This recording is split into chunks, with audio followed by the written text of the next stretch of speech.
문제가 많아요. 사기 수준이라고 저는 생각해요. 굳이 사실 필요 없습니다. 사지 마세요.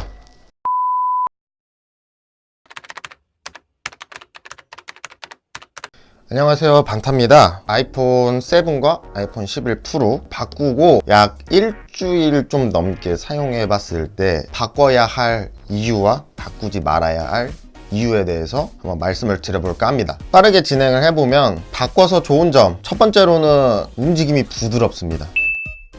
스크롤을 한다거나 자판을 칠 때 세븐 같은 경우는 약간 버벅거리는 게 있었어요. 특히 자판 치거나 이럴 때, 메시지 보내거나 타자를 좀 많이 쳐야 될 때 버벅거림이 있었는데 11 프로 같은 경우는 그런 버벅거림은 지금까지 한 번도 느껴본 적이 없습니다. 아무래도 iOS 13에 최적화돼서 나온 스마트폰이기 때문에 터치에 대한 움직임 자체가 상당히 부드럽습니다. 그런 점은 상당히 시원시원하고 좋다. 두 번째는 배터리입니다. 세븐 같은 경우는 제가 처음에 구매를 했을 때도 집에서 나오기 전에 충전을 완벽하게 100% 해서 나와도 밖에서 꼭 한두 번씩은 충전을 했었어야 되는데 요 11 프로 같은 경우는 진짜 한번 완충을 해서 밖에 나갔다 와서까지도 배터리가 한참 남아 있습니다. 어마어마합니다. 느낌 자체가 달라요. 물론 뭐 스마트폰을 길게 오래 사용하시는 분들 같은 경우는 적다고 느껴질 수도 있겠지만 저도 상당히 많이 사용하는데 굉장히 오래 갑니다. 그리고 이제 저는 일의 특성상 좀 휴대전화가 안 터지는 곳에서 일하는 경우가 좀 있는데 그때 세븐 같은 경우는 70% 상태로 들어갔어도 1시간 한 1시간 반 이후에 보면은 10% 남고 이랬었어요. 거의 막판에는 줄지를 않아요. 11 프로 같은 경우는. 그리고 줄어도 뭐 충분히 더 쓸 수 있을 만큼 배터리 정말 오래 갑니다. 다음은 카메라입니다. 아무래도 일반 카메라 하나를 지원하는 것과 광각과 망원 카메라까지 지원하는 11 프로를 비교하는 것 자체가 좀 웃기죠. 근데 이제 저한테 제일 큰 거는 전면 카메라에서 4K가 된다라는 점이 상당히 저에겐 좀 컸기 때문에 그래서 바꿨습니다. 그리고 사실 아이폰 11 프로에서 가장 자랑하고 있는 게 카메라밖에 없잖아요. 카메라적인 면에서는 비교 자체가 되지 않을 거라 생각이 듭니다. 물론 아이폰 7 같은 경우도 4K 영상을 지원합니다만 수준이 다른 60프레임 4K를 지원하기 때문에 상당히 부드럽고 선명한 영상을 찍을 수가 있습니다. 야간 모드도 상당히 밝게 잘 나오고요.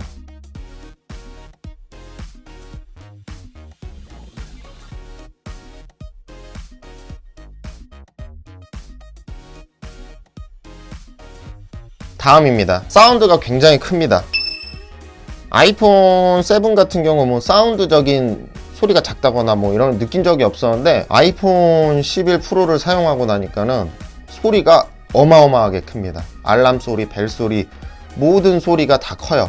게다가 영화라든지 동영상이라든지 스테레오 녹음이 잘 돼 있는 영상이나 소리, 음악 이런 거 들었을 때 입체감을 줍니다. 내 눈높이에서 이 소리가 제 귀로 들릴 만한 정확한 각도를 유지하고 있다면은 진짜 어마어마하게 깜짝 놀랄 만한 입체감을 줍니다. 그 점 참 대단한 것 같아요. 넷플릭스에서 영화나 미드 이런 것들 보면은 진짜 깜짝깜짝 놀랄 때가 있습니다. 그런 점은 참 소리 면에서는 압도적으로 11 프로가 좋은 것 같아요. 그리고 제가 말씀드리고 싶었던 안 좋은 점, 바꾸지 않아도 되는 이유에 대해서 말씀드리겠습니다. 아이폰 7 같은 경우는 사실 이렇게 들었을 때 그립감이라든지 이런 무게가 상당히 뭐 부담스럽지 않은데 저한테는 딱 좋은 것 같거든요. 제가 그렇게 손이 막 크거나 막 이런 느낌은 아니라서. 근데 저한테는 이 그립감도 좋고 무게도 딱 좋아요. 오래 사용해서 그런 게 아니고 그냥 어떤 잡았을 때 느낌이라든지 두께라든지 무게가 상당히 좋은데 아이폰 11 프로 같은 경우는 저한테 좀 크죠. 그래서 여기서 이렇게 위를 터치하기에도 약간 좀 어렵고 그리고 들었을 때 무겁습니다. 뭐 케이스를 지금 꼈다고는 하지만 케이스를 뺐다고 해도 그렇게 얇은 이런 느낌은 아니고요. 무거워요. 들었을 때 느낌. 그리고 바지 주머니에 넣거나 해도 무겁다라는 느낌을 굉장히 많이 받습니다. 짐이 되죠. 그리고 오래 들고 있다면은 조금 피로함이 느껴지기도 합니다. 케이스를 한번 벗겨볼까요? 이렇게만 봐도 두께가 차이가 나요. 뭐 크기 차이도 나지만 한번 이렇게 볼게요. 두께가 차이가 어마어마하죠. 이 정도면 어마어마하게 차이가 나는 거죠. 그립감이 사실 그렇게 케이스를 벗기고서도 좋은 느낌은 아닙니다. 자, 다음 홈 버튼이 없어져서 저는 상당히 불편하더라고요. 예를 들어서 휴대폰이 여기 있고 제가 다른 일을 하고 있을 때 저 같은 경우는 스마트폰이 이렇게 있으면은 홈 버튼을 눌러서 눈으로만 이제 메시지를 확인하거나 그러기도 했었는데, 페이스 아이디를 적용해서 제가 얼굴을 대지 않으면은 열어주지 않습니다. 메시지 미리 보기도 안 돼요. 그런 점이 불편해요. 그리고 마스크를 끼고 있다거나 선글라스를 끼고 있을 때도 인식이 안 됩니다. 왜냐면 꼭 한 가지를 더 거쳐야 돼요. 페이스 아이디에서 인식이 안 돼서 비밀번호를 눌러야 되는 한 가지 더 거쳐야 되기 때문에 저는 상당히 그게 불편했고요. 그리고 홈 버튼이 없어져서 이전에 사용하던, 제가 아까 뭐 말씀드린 이렇게 쓰면 여기까지가 상당히 불편하거든요. 저는 위에 터치하는 게. 그래서 저 위에 있는 거를 만지지 못해서, 예전에는 홈 버튼을 2번 누르면 이만큼 내려왔잖아요. 그 버튼도 홈 버튼이 없기 때문에 이 정도를 눌러서 끌어야 되는데 그게 될 때가 있고 안 될 때가 있어요. 그런 점도 너무 불편하고, 근데 제가 제일 크게 불편한 거는 아까 말씀드린 멀리 이렇게 있어도 손가락만, 편한 손가락만 갖다 대면은 메시지 확인이나 이런 게 가능했었는데 그런 것이 지금은 안 된다는 점. 그리고 페이스 아이디가 이렇게 해도 안 돼요. 옆으로도 안 되고 꼭 이렇게 해야 되거든요. 이런 점이 조금 불편합니다. 사실 어두운 데서 더군다나 케이스를 끼고 있으면은 이 휴대폰이 아래 방향인지 위 방향인지 모를 때가 좀 간혹 있더라고요. 요거 같은 경우는 이제 버튼이 확실하게 있기 때문에 잡았을 때 위아래 구별이 되는데, 요거 같은 경우는 버튼이 없기 때문에 위아래 구별이 잘 안 될 때가 있는데, 그럴 때 들고 있으면 페이스 아이디 인식이 안 되기 때문에 터치를 해서 확인을 해보면 뒤집어져 있었구나, 다 뒤집어서 확인을 하고, 뭐 이런 좀 불필요한 움직임들이 좀 생겼습니다. 그래서 저는 홈 버튼이 없어진 게 오히려 저는 조금 불편하다. 아직까지는 많이 적응이 됐지만 그래도 불편합니다. 자, 다음 3D 터치가 없어지고 햅틱 터치로 바뀐 게 상당히 좀 불편했어요. 뭐 어플을 정렬한다던가 타자를 쓰다가 세게 눌러서 어디든지 이동하면 커서가 제가 원하는 곳으로 갈 수가 있었는데, 지금 3D 터치가 안 되다 보니까는 스페이스바를 길게 눌러서 움직여야 되는, 전에는 세게만 눌러서 움직이면 바로바로 됐었는데 아무래도 1초, 2초라는 시간이 생겼죠. 그 시간이 저한테는 상당히 답답하고, 그리고 이제 어플 옮기거나 그런 것도 세게 누르면은 됐었는데 길게 눌러야 되죠. 물론 저도 아이폰 7을 사용하는 막판에는 iOS 13으로 업그레이드 했기 때문에 햅틱을 조금 사용하다가 넘어와서 그래도 불편함이 덜한데, iOS 12 이전을 사용하시는 분들한테는 상당히 불편할 수 있습니다. 다음 카메라입니다. 꿈에 부풀어서 구매를 하셨을 거예요. 아이폰 11 혹은 프로를. 근데 빛 번짐, 야간 모드 촬영 시 빛 번짐. 그래서 저는 처음에 카메라에 뭐가 묻어있나 그래서 엄청 렌즈를 닦고 찍었는데도 그 빛 번짐이 계속해서 남아있더라고요. 빛 번짐을 아직까지 iOS적으로 잡는다고 했는데 잡지 못했던 것 같고, 제가 저번 주에 사촌 동생하고 밥을 먹으러 가서 관광 모드를 사용해서 촬영을 했는데 사촌 동생 얼굴이 이렇게 드러나 있었습니다. 오이가 됐어요. 오이 현상 피하지 못했습니다. 완벽한 카메라는 아직 아니다. 그리고 또 아쉬운 점은 광각 모드에서 야간 촬영 지원이 안 돼요. 광각에서 좀 더 야간 모드로 찍었을 때 빛이나 이런 거를 더 많이 받아들였으면 좋았겠는데, 광각 모드로 했을 때는 이전과 거의 비슷한 효과를 보여줍니다. 어두운 데서는 거의 나오질 않아요. 너무 아쉽습니다. 그 점 진짜 너무 아쉬워요. 어마어마하게 큰 기대를 하고 사셨다면 분명히 조금 후회하실 것 같다라는 생각이 듭니다. 마지막입니다. 제가 제일 하고 싶었던 이야기, 램 크루지. 이 좋은 핸드폰에 램을 4기가밖에 안 넣었어요.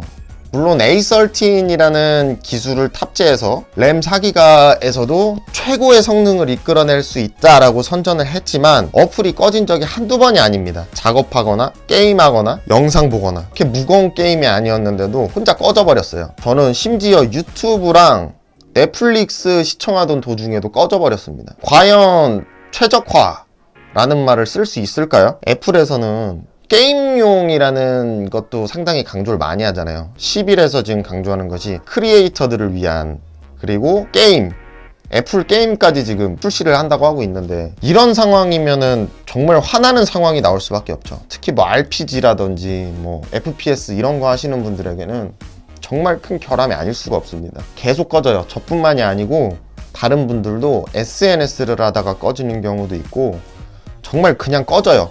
셧다운 돼버립니다. 예를 들어 중요한 작업을 하고 있었는데 80% 완성했는데 저장도 안 했는데 셧다운 돼서 꺼진다고 생각해보세요. 너무 화나는 일이죠. 너무 믿으면 안 됩니다. 그리고 A13을 믿고 한번 무거운 파일을 업로드한 적이 있었는데, 저는 이 스크린이 그 작업을 하는 동안에 안 내려갈 줄 알았는데 내려가더라고요. 그래도 작동이 되고 있겠지 라고 생각을 하고 다시 켰는데 리프레시 돼 있었습니다.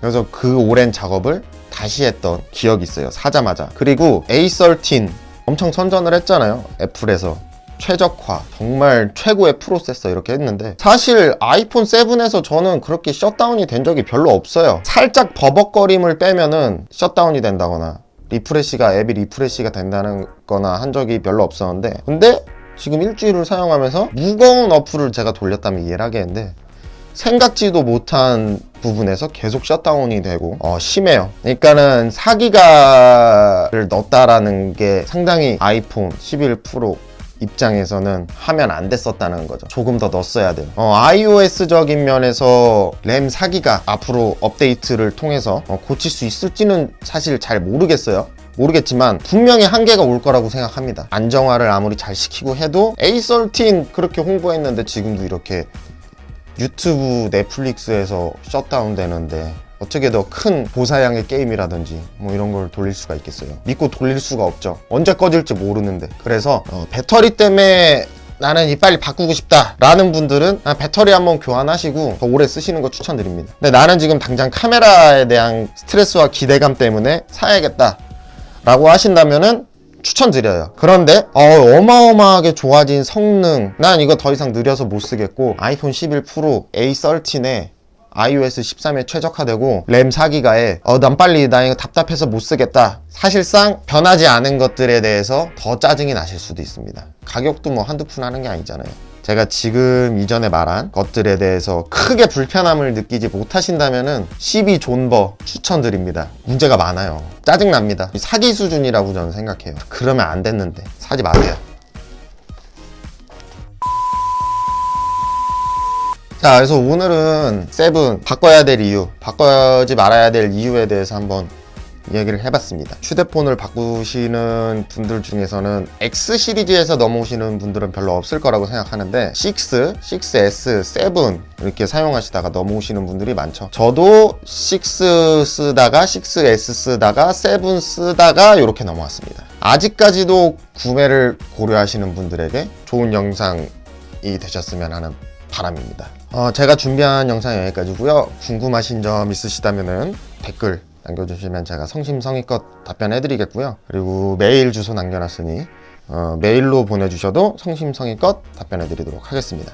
구독과 좋아요는 큰 힘이 됩니다. 재밌게 보셨다면 구독과 좋아요 꼭 눌러주시고요. 응원의 댓글 남겨주시면 더욱 감사하겠습니다. 다음에 또 새로운 영상으로 찾아뵙겠습니다. 저는 반타였고요. 시청해주셔서 감사합니다.